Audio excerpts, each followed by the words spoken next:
할렐루야, 좋은 아침입니다. 4월 16일 토요일입니다. 지난 한 주간 어떻게 지내셨습니까? 하나님의 은혜와 보호 아래서 잘 사신 줄 믿습니다. 힘들고 어렵지만 수고하신 분들, 오늘 또 힘내시고 또 하나님이 주시는 말씀으로 위로받으시고 또 서로 기도하는 귀한 시간 되면 좋겠습니다. 오늘 말씀은 신명기 19장 1절에서 14절의 말씀입니다. 오늘 말씀의 제목, 우리가 할 기도의 제목은 주님 안에 안전하게 피하게 해 주소서입니다. 주님 안에 안전하게 피하게 해 주소서. 네, 요즘 전염병을 피해서 안전하게 지낼 곳이 있으면 그곳으로 가고 싶습니다. 그리고 또 모든 사람들을 그곳으로 인도해 주고 싶은 마음이 있습니다. 오늘 말씀은 도피성에 대한 말씀입니다. 도피성의 뜻은 받아들이는 성읍이라는 의미를 가지고 있습니다. 도피성은 실수로 살인한 사람을 보호하기 위해서 하나님께서 특별히 세우신 성읍을 의미합니다. 당시는 오늘날과 같이 사법제도 체계가 또 법체계가 완비되어 있지 못했습니다. 그래서 범죄나 살인이 일어나게 되면 가족이나 부족이 해결해야 합니다. 그런데 살인이 일어났을 때 피해자 측이 정당한 재판을 받기도 전에 무자비하게 보복당할 수가 있었습니다. 이런 경우를 대비해서 하나님께서 도피성으로 피하게 하셔서 정당한 재판 절차를 밟아 일을 처리하게 하신 것입니다. 가나안 땅에 정복한 이후에 요단강 동쪽에 3개의 도피성을 만들도록 하셨고 요단강 서쪽에 3개의 도피성을 만들도록 하셨습니다. 6개의 도피성은 각 지파가 사는 지역의 중앙에 있었습니다. 이것은 죄인들이 도피성으로 빨리 피하도록 하기 위해서였습니다. 또한 높은 산지에 있는 도피성은 그 길이 잘 닦여져 있습니다. 유대 랍비들의 구전에 의하면 도피성으로 가는 길은 넓이가 14m나 되었다고 합니다. 그리고 길에는 표지판을 크게 세워 놓았다고 합니다.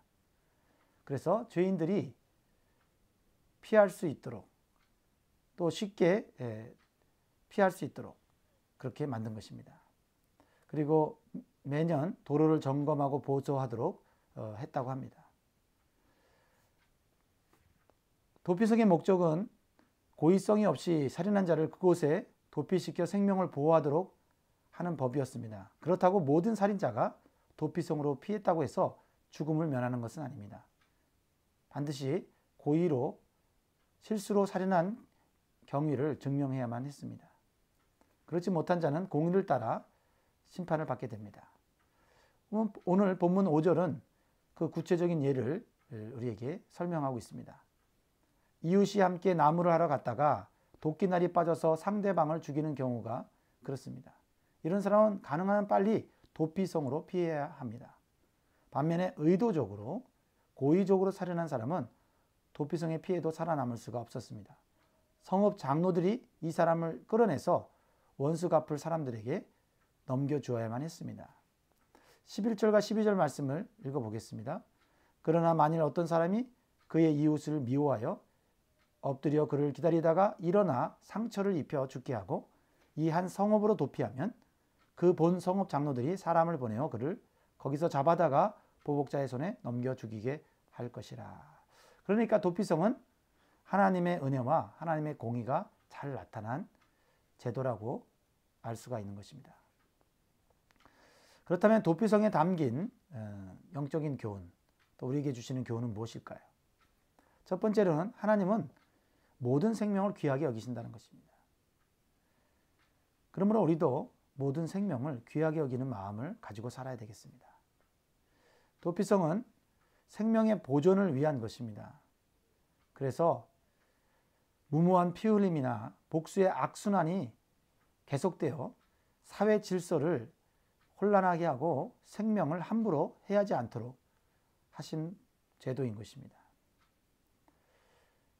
그래서 하나님은 도피성을 구별하여 부지 중에 살인한 자를 그곳에 피신하여 생명을 보존할 수 있도록 하신 것입니다. 그리고 제사장은 도피자에게 도피성 안에 일정한 장소를 제공하여 살 수 있게 해 주었습니다.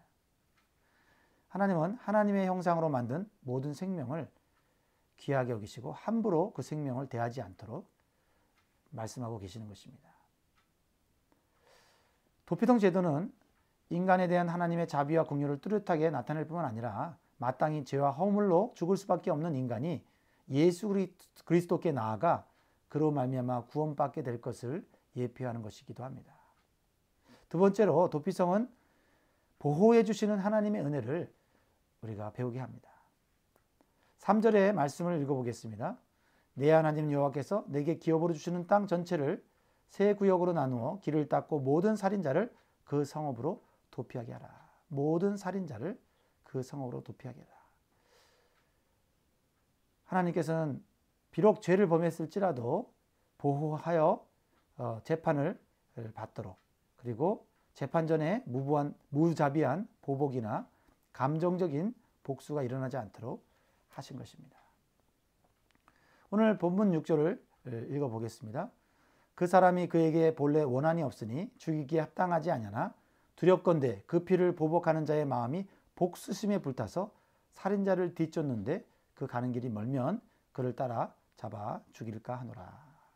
마음이 복수심에 불타서, 감정적으로 극도로 이렇게 복수심에 불탈 때는 과도한 죄를 지을 수 있기 때문에 하나님께서는 도피성을 만들게 하신 것입니다. 죄를 지은 사람도 또 피해를 입은 사람도 과도한 그러한 죄를 짓지 않도록 하나님께서 보호하고 계시는 것입니다. 물론 죄를 지었을 때 우리는 회개해야 합니다. 그럼에도 불구하고 하나님께서는 죄인을 보호하신다는 이 은혜를 우리가 기억해야 되겠습니다. 세 번째로는 다시 시작하게 하시는 하나님의 은혜를 보여주시는 것입니다. 도피성에 피해 있던 사람들은 언제까지 그곳에 머물러 있어야 할까요? 민수기 35장 25절을 보면 이렇게 기록하고 있습니다. 피를 보복하는 자의 손에서 살인자를 건져내어 그가 피하였던 도피성으로 돌려보낼 것이요. 그는 거룩한 기름 부음을 받은 대제사장이 죽기까지 거기 거주할 것이니라. 그리고 28절에 보면, 민수기 35장 28절에 보면 대제사장이 죽은 후에는 그 살인자가 자기 소유의 땅으로 돌아갈 수 있느니라 라고 기록하고 있습니다. 무엇을 우리에게 깨닫게 해주고 있습니까? 대제사장이 죽게 되면 도피성에 피해 있던 사람들에게 사면령이 내려지게 된다는 것입니다. 이제부터는 피해자 측에서 도피성에 피해 있던 살인자에게 보복할 수 없도록 법적으로 장치가 마련되어 있다는 것입니다. 그래서 도피성에 피해 있던 사람들은 자기 집으로 돌아갈 수 있게 되었습니다. 다시 말하면 다시 죄를 회개하고 용서받은 후에 다시 새로운 삶을 시작할 수 있게 되었다는 것입니다. 그렇습니다. 하나님께서는 큰 죄를 범했던 사람들, 실수를 저질렀던 사람들, 그리고 실패를 맛보았던 사람들, 그들을 그대로 버려두지 않으십니다. 다시 새롭게 시작할 수 있도록 새로운 은총을 베풀어 주시는 분임을 우리에게 가르쳐 주시는 것입니다. 네 번째로 도피성이 의미하는 것은 인간을 진정으로 구원해 줄 수 있는 도피성은 바로 예수님 뿐이라는 것입니다. 사도행전 4장 12절에 보면 다른 이로서는 구원을 받을 수 없나니 천하 사람 중에 구원을 받을 만한 다른 이름 우리에게 주신 일이 없음이라 말씀하고 있습니다. 도피성에 피한 살인자는 대제사장이 살아있을 때에만 그 도피성에 머무를 수 있었습니다. 그리고 대제사장이 죽은 후에는 살인자는 자기 땅으로 돌아갈 수 있었습니다. 이는 대제사장의 죽음으로 과거의 원한이 모두 해결되었음을 의미해 주는 것입니다. 곧 대제사장의 죽음은 살인자에게 새로운 삶이 시작됨을 알리는 것입니다. 물론 인간 대제사장의 죽음은 죄를 속량하지 못합니다. 그러나 참된 대제사장인 예수 그리스도의 십자가의 죽음을 통해서 우리의 모든 죄를 속량하실 수 있음을 이 도피성은 바라보게 하는 것입니다. 또한 우리 대제사장이신 예수 그리스도는 영생하는 분이시므로 우리는 영원토록 예수 그리스도 안에서 안전하게 영원히 도피할 수 있고 그 안에서 참된 삶을 살 수 있다는 것입니다. 요즘 전염병으로 인해 전 세계가 공포와 혼란 속에 있는 이때에 진정으로 안전한 것은 없다라는 생각이 듭니다. 그러나 오늘 말씀을 통해서 도피성 되시는 예수 그리스도 안에 우리가 머물 때 우리는 영원한 안전과 영원한 보호 속에 살 수 있다는 것을 깨닫게 됩니다.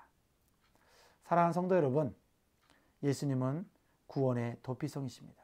우리 인생의 도피성이십니다. 날마다 구원의 도피성 되시는 예수 그리스도와 동행할 수 있기를 주님의 이름으로 축복합니다. 오늘 하루도 가족들과 함께 또 이웃들과 함께 하나님의 사랑을 나누시는 복된 하루가 되기를 간절히 소원합니다. 여러분 힘내시고 내일 주일 예배 또 사모하면서 준비하시기 바랍니다.